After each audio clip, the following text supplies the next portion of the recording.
உங்களுக்கு சொல்கிற விஷயங்கள் பார்த்தீங்கன்னா ஒரு ஃபஸ்ட்டு ஹவுஸ், அதாவது லக்னம் அப்படிங்கிறது தான் முதல் வீடுன்னு நம்ம சொல்கிறோம். ஸோ அங்கேருந்து 12 பாவங்களில் கேது உட்காரும்போது என்ன மாதிரி செயல்படுவார் அப்படின்னு நான் சொல்கிறேன், சுருக்கமாக சொல்கிறேன். இப்போ முதல் பாவம் அப்படிங்கிறது லக்ன பாவம். லக்னம்ங்கிறது யாருன்னா நம்ம, இப்போ என்னோட ஜாதகத்தில் லக்னம்ங்கிறது என்னை பற்றி சொல்லக்கூடிய ஒரு விஷயம்.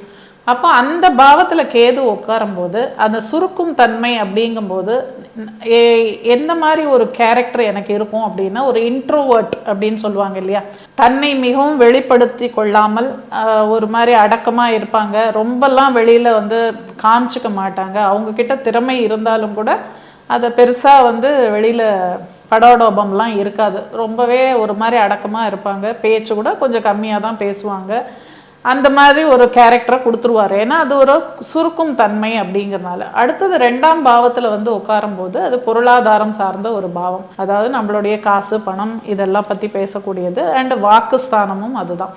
பொதுவாக 2ல் கேது இருக்கிறவங்களுக்கு பார்த்தீங்கன்னா கொஞ்சம் வாக்பலிதம் இருக்கும். அவங்க ஏதாவது நல்லதாக சொன்னாங்கன்னா எல்லாருக்கும் நல்ல விஷயங்கள் நடக்கும்.